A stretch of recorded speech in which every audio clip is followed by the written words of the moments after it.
On est chaud, on est très tchatcheur, on parle avec les mains ou pas, on parle avec l'accent ou pas, mais surtout, on a envahi la télé-réalité. Et oui, je vous jure, voici la preuve, et ceci est une liste non exhaustive. Sans oublier bien sûr la queen de l'influence, Magali Berda, qui a grandi à Saint-Tropez. On est d'accord que quand je dis sud, on parle de la région Provence-Alpes-Côte d'Azur. Pratique. Au début des années 2000, soit à l'avènement de la télé-réalité telle qu'on la connaît aujourd'hui, Alexia Laroche-Joubert expliquait que les candidats et candidates étaient choisis pour leur fort accent, car... Les accents, on a remarqué que ça fonctionne bien à la télé. Et pour expliquer l'idée des ch'tis, J'en avais marre de caster des gens du Sud, il n'y a que des bimbos. J'avais des clichés sur le Nord, je n'y serais jamais allée pour faire un casting avant.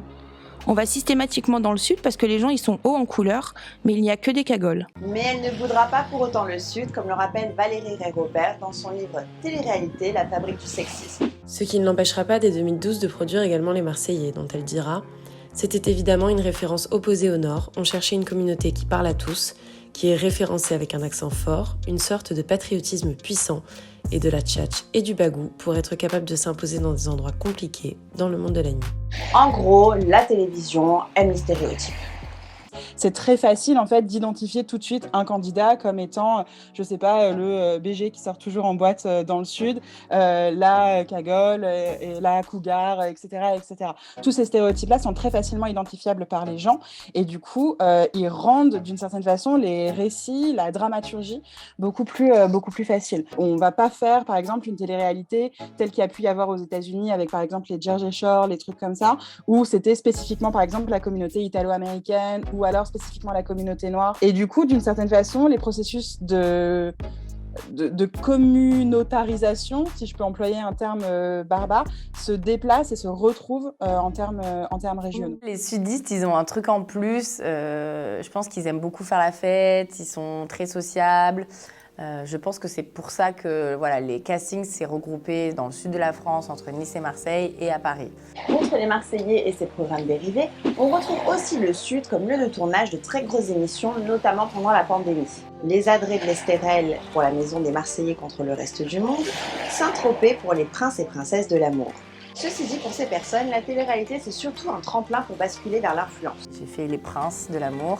Il y a vraiment très longtemps. Après, voilà, j'ai essayé de faire un petit peu mon chemin sur Instagram. Quand on fait la télé-réalité, c'est pour ça de base, c'est pour que ce soit un tremplin sur les réseaux sociaux. Du coup, avec ma sœur, on s'était dit, allez, on y va, on tente l'expérience. Et puis au final, ça nous a plutôt réussi. Et il est vrai que nombre de posts et de stories nous montrent des lieux ou des établissements de la région. Depuis cette année au château de Berne, nous avons orienté notre stratégie de communication vers le marketing d'influence et l'accueil d'influenceurs. Un influenceur partagera son expérience spontanément, honnêtement et en direct. Même si certaines personnes pensent le contraire, ils sont malgré tout de vrais professionnels en matière d'image et savent retranscrire à leur communauté un storytelling visuel. Je sais que nous, les sudistes, on adore montrer notre belle région sur nos réseaux sociaux. Des fois, même sans collaboration, on a tendance à taguer l'endroit où on est. Et c'est vrai qu'on essaye toujours de faire des belles photos. Et donc, du coup, je pense que c'est bénéfique de ce côté-là. Une influence qui permet aussi de donner de la visibilité à des entreprises locales avec des partenariats ou pas, comme aussi leur propre business. Comme par exemple Caroline Ohanian, créatrice des bijoux à Paranjan, qui a commencé dans ce salon et qui aujourd'hui a une boutique à Marseille. Ça a commencé par des échanges de produits pendant quelques années et puis c'était vraiment des influenceuses qui avaient un réel coup de cœur pour la marque. C'est-à-dire que j'envoyais pas des filles qui allaient juste présenter le bijou et ensuite le jeter à la poubelle.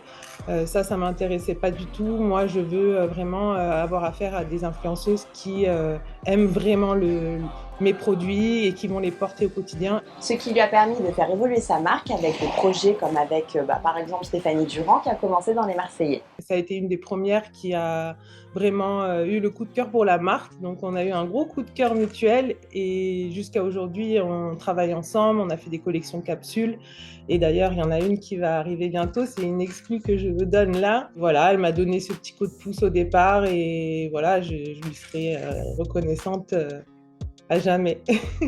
Un moyen peut-être aussi de dynamiser la région? Un grand oui, parce que moi, quand je vois des gens venir de Suisse, de Belgique, faire le déplacement parfois, même de Nice, de Toulon, qui viennent dans ma boutique, par rapport au poste des influenceurs, comme je vous l'ai dit tout à l'heure, moi, je pense que oui, ça fait bouger un peu la ville, ça ramène un peu de monde.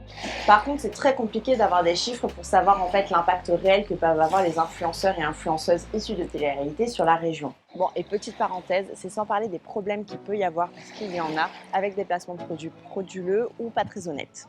Mais quand même, au final, est-ce que c'est pas un moyen quelque part de réussir sans passer par la case Paris ou longues études? Ils vont se mettre à incarner des modèles de réussite qui sont vraiment en adéquation avec l'époque un peu, même carrément néolibérale dans laquelle on vit. C'est des modèles de réussite d'entrepreneuriat, voire même d'auto-entrepreneuriat. Ces gens font la promotion d'eux-mêmes et de leur propre capital. Le succès, je pense, de ces candidats de télé-réalité montre que d'une certaine façon, les critères de réussite et les modèles de réussite socio-pro sont en train d'évoluer, de se déplacer. Bon, alors, pourquoi le Sud? On va pas se le cacher, c'est dû quand même à pas mal de stéréotypes.